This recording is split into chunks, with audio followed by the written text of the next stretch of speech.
Hello, everyone. Let's take a look at a couple of trades I made today in the morning. It's June 24th. It's a Friday, June 24th, 2022. So what we have here is gold. And you see gold is actually very choppy today. They started... let's see, right here, June 24th, right here, I do have a range, painted it here. And basically, what has happened is that that the market has been moving in this range the whole day. Now, it went at 3 a.m., between 3 and 4 a.m., moved all the way to the upper side of this zone, and then moved back. So I did paint this downtrend line, and I was looking at the break of it around this area here, but it didn't, so it went down instead. Now, I said in my video yesterday that I thought that gold could be a little bit bearish, and so I was thinking, okay, this is going to go lower than this value. However, you know, it made a bounce right here. Now the trade I took it was out of the 20 minutes opening range. So here you have the market going at 820 around that. There, follow my cursor here to the downside, right there, and so the market opened at that value and then started to move in this range. Now you know that I paint that range with this fib retracement tool. I'm trying to select it there. I don't know if I would be able to.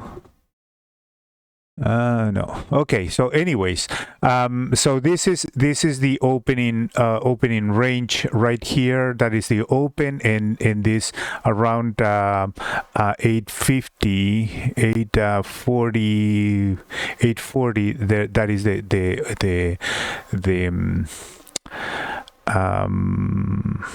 right there, 834. That is the close of the opening range, and I actually went and bounced a little bit up and then moved down. If you see, all the moving averages are stacking to the downside. So you have the 200 moving average right here, the 89, and then here you have the 34 and the 21. Now when it broke here, I could have taken that entry right out of this below that pivot there, right, which is the closing of the opening range. However, I wait a little bit until that double bottom right here was cleared out, and so I took the trade right there. Let me mark it right there.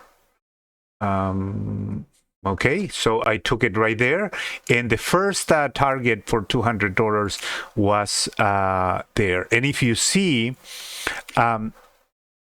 the second target right there was taken at $400. Now it's about a tick or two above the bounce. You see right there. So I was thinking to run it, to run the second one, but since it was kind of like in the extreme of this range move, so it moved all the way there. So you have that distance here. It's about from the top of this range all the way up. It is the same distance as the top of the bottom of this range all the way down. So that is kind of like I was thinking, okay, should I run it or not? And I decided not to, just for that reason, right? For because there was already a signal that this one could go equal distance away from this range all the way down. So I kept it there.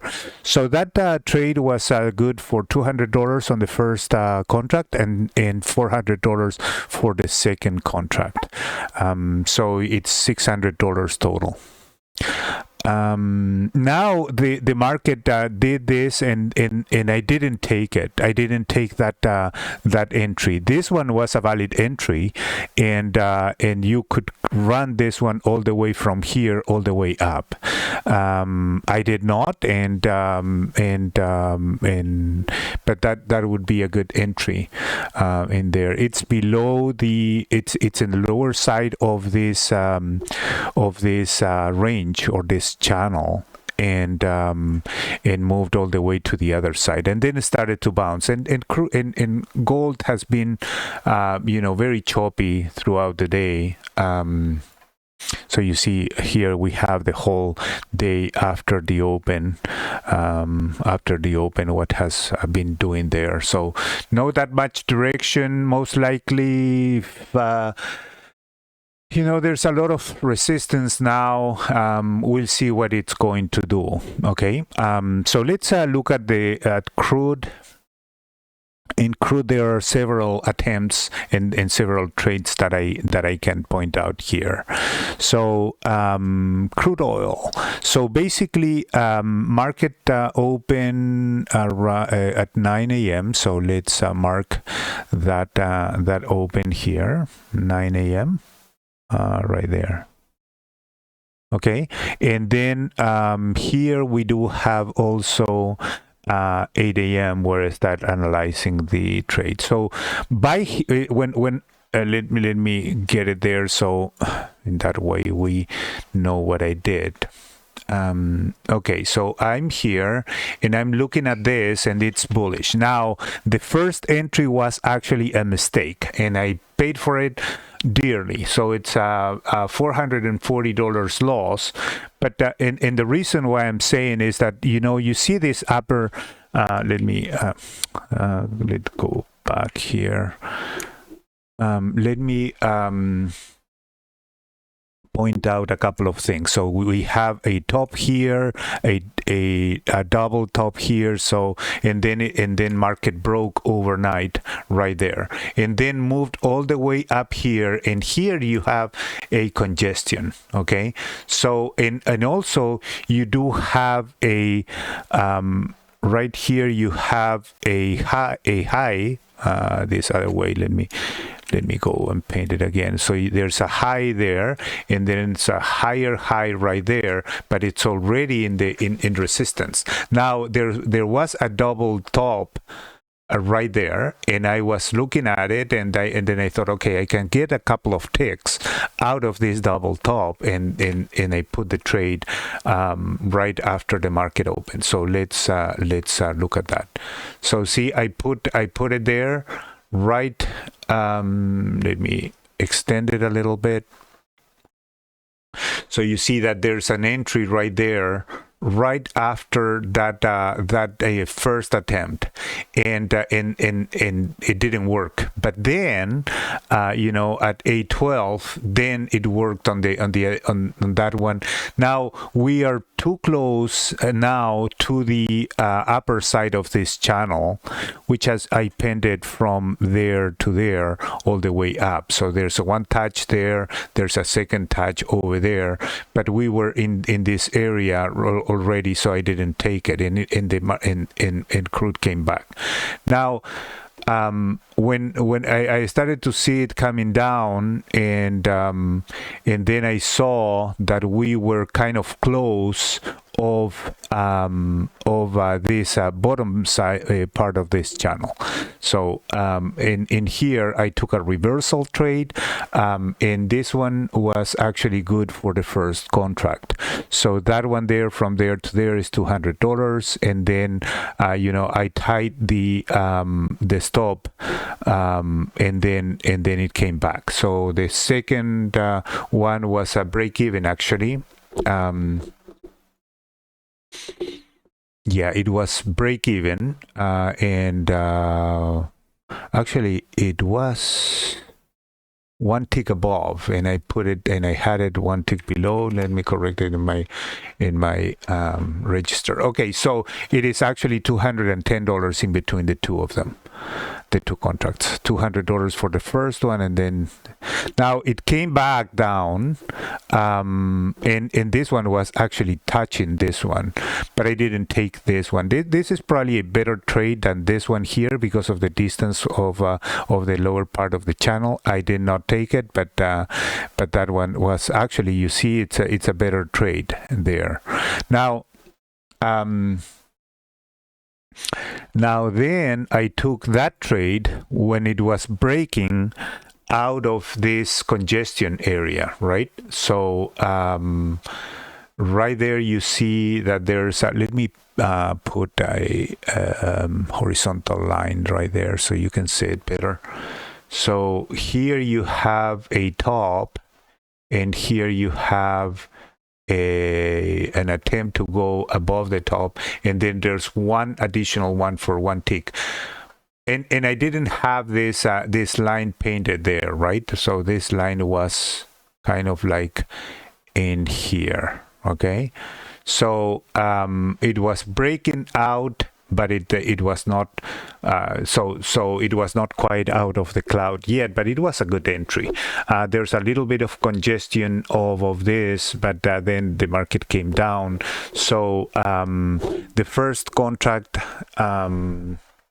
so this one was a loss for $140 per contract, so $280 in between the two of them. Okay, so that's the third trade in crude. I'm now in crude at let me calculate this real quick. This is $510 underwater here. Now came back down and made another low, and all the way down there. Now I had this one now painted to that top there. Okay, so from that high, drifting down, and then I painted that one, and there you see, let me expand it now. You see, this is where I took the last trade in crude today. So what happened is that one break above this one, I put the entry right there and the stop below there. Now we are going out of the cloud, above the prices, above all the moving averages, and there's a crossing in between the 21 and the 34 going there. So I took that entry. If you see the momentum is a little bit extended here, but I took the trade anyways. So first target $200 right there, just below the entry, but then I saw, okay, this one is breaking out of this congestion area right here. So for me, that one is the congestion area. Started there. Okay, let me put it in a different way. So this one is the congestion area, right? And then breaking up above that one. So $200 still in the congestion area, $200 out right right there, $200. Okay, and then I started to, and then I decided, okay, it's breaking out of this area in above the channel, and then my target would be probably up here, right? But we do have the previous high, which is actually a good sign. If it breaks there, that is a good sign as well, that the price can continue moving. So you see there, I'm still in the trade, and still in the trade, and then there's some reaction here in the previous high. So you never know. This one was already a big move, so I moved my stop below that one, and I was stopped out right there. Now price continued to move, so I could have entered that one, and there was still some good space in between 107.09 and all the way up here. And actually the price kept moving, but without me. I already sold my second contract, and now up above this area here, there's a more definite reaction on what on selling crude. And then you see that there's also a divergence in between that point here below. Let me show you with this. So that one there and that one there, there's a divergence area right there, and the price here is moving up, right? So potentially that one would mean that there's there's going to be some price reaction to the downside. Now it came back down, touched the 34 again, and that one is a valid entry already as well. So, but then the divergence continues and going down, and this one is going up. Every time that happens, it's more riskier to take the trades. And now basically started to move sideways, and momentum is actually debilitating a lot. So then came back down all the way. And now the price at this point is below the previous high. So I did just sold that one, the first contract at $200 there, the second one at this little retracement here. So that trade was good for $1,330 in between the two contracts, $200 and the first one, and $1,130 the second one. Okay, so basically, what is the setup in here? The setup is this. So you get you get a bullish momentum here, right? So you have the channel painted from here, painted actually in the overnight. From here to here, there's moving up. There's a couple of signals. So this top here, it's a good trap for it. That's why I was thinking, okay, I'm gonna try to take a couple of longs here, but then when it broke this diagonal line here, served as a good break of resistance, and went all the way up down to the other side of the channel. All right. Hopefully you like the video, and you learned from it a little bit on this setup. This one is very reliable setup. And then if you go and reversed on you get one or two ticks below of this bar. And then you would be stopped out for a new low. Fortunately, this time it worked, and the runner worked pretty well. I could have traced it all the way there, but that's up to you. With one contract, if I was trading 3 contracts, that is worth it to probably release the second one right around this area and let the third one run. But I really want to take the risk that the price would go back into this into the opening range. So that's why I sold it. All right, thank you so much for watching.